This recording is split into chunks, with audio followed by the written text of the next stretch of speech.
Also, I want to hit on something also that we're talking about, like, he mentioned having bad bitch problems or whatever. Yeah, right. Which I've always told guys, like, hey man, you probably don't want to date a girl that's like 8, 9, 10. Yeah. And the reason why is because it comes with inherent problems. You want to tell them a little bit about that as far as like dating girls that are more, I would say above average attractive, but you don't want a girl that's like blazingly hot, because that causes a lot of issues. Oh my God.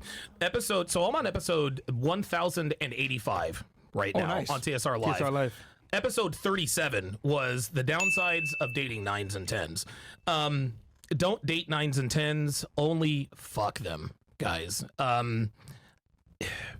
What you guys need to understand is that attractive women, they live in a different world than most people. That's an understatement. Dude, I'm telling you. Imagine, like, seriously, imagine living in a world where everyone is nice to you. Everyone holds the door. Everyone wants to do you favors. Everyone is just... They've never been told no. Never told no. They can literally do whatever they want. Yeah. If I were an attractive woman, I would be a fucking bitch too. I'm not gonna lie to you, because I'm fucking crazy. I'm crazy as it is. So when you're dealing with super attractive women, you just have to understand that they're used to getting their way literally all the time. Yeah. Literally all the time. And so, just like you said, they come with inherent issues. And some of the inherent issues, guys, hot girls complain all the fucking time about everything. My coffee's too hot. My salad's too cold. My hair's too frisky. Oh my God. And they're It's always so hot. looking, dude, even if you're walking by a car and a car has like a little aluminum shiv to where there's a reflection, they'll be, you guys, so that's the first thing. The second thing is you're going to have to deal with other dudes hitting on her. If you are with a super attractive girl, you're going to have to deal with guys trying to get at her. And here's another thing.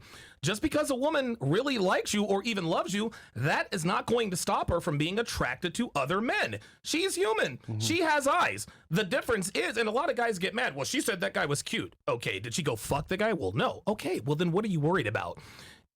The difference between a good woman and the difference between a low-risk woman and a high-risk woman, a low-risk woman will not put herself in positions to cheat. Yeah. A high-risk woman will put herself in positions to cheat, which is why I say all the time, I don't commit to women who go to bars and clubs and all the rest of that. Yep. And so what you're gonna have to understand when you're dealing with super attractive girls, just like Myron said, it's a whole nother set of problems. They're not used to being told no.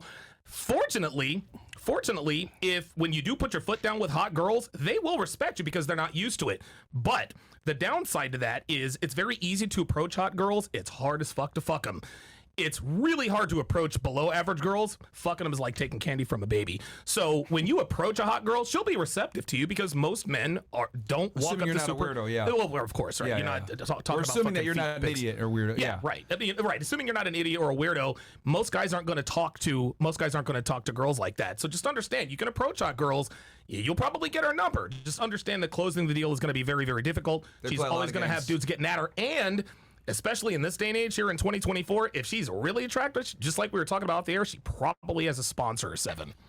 And Instagram has fucked up the game for a lot of you guys with these girls, man. Like, I hate to say it, like, it used to be like you might have a better chance with them before, but like with social media now, like, dude, they're in the clouds, dude. It's crazy. Bro, literally in the clouds, Their heads in the clouds. Literally in the clouds. It's funny. There's a world out there that we don't even realize that's open to them. That's open to them. Jesus. But they get so much offers, bro.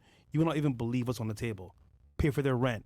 Pay for their lifestyle. Oh my God, it's Give ridiculous. them money every month just because they look hot. It's just like, how do you compete with that?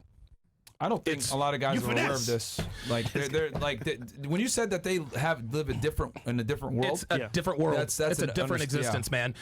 Steve N says, "Why bother with 1 through 7s?" No. Nobody said. No. Well, hold on. Let's back up here. Nobody's saying fuck with 1s, 2s, 3s, or 4s. If you're if you're looking for a fuck buddy who's going to give you pre-selection and help you get other hot girls, 8s, 9s, and 10s all day. If you're looking for a relationship, it needs to be 5s and 6s. Maybe the occasional 7, but when you get into the 7s, 8s, 9s, and 10s, you start getting into the sex worker category. So I've seen billionaires and people that I know that, for example, on my network, right? Yeah. They'll like get a 6 or maybe a 7 and build her up to like an 8, 9 from the very drops. Yep, boob job, all that. Changes every time. That's what they do. Yeah. So if anytime you see and be very careful. Oh, I'm about to drop some game on you. If you see a rich guy with a really hot girl with a really good boob job, I promise you he did not pay for that boob job. He didn't pay for that boob job. Someone else paid for that boob job. Probably someone who makes high 5 figures to low 6 figures that she sort of finessed into doing that. But yes, when an average woman, a 5 or a 6, gets with a man in demand, yeah, all of a sudden she'll start to pay a little bit more attention to the way she looks. If her boobs start to get a little bit droopy, yeah, get her a boob job. I mean, not saying that that's what I would or would not have done. I may or may not have done that, but yeah, rich guys they'll commit to 5s and 6s and just like Jay-Z said, long time ago, he said A to a D cup, all that stuff. Like, he talks about this stuff. If you get with me, you're going to live a good life, but you got to pay the price. I always ask the girl, who did your boob job for you? Who paid for it? Yeah, right. Either her ex or it's always the ex. Sponsor. It's almost always the ex. And here's the thing. I've dated more strippers than I care to admit.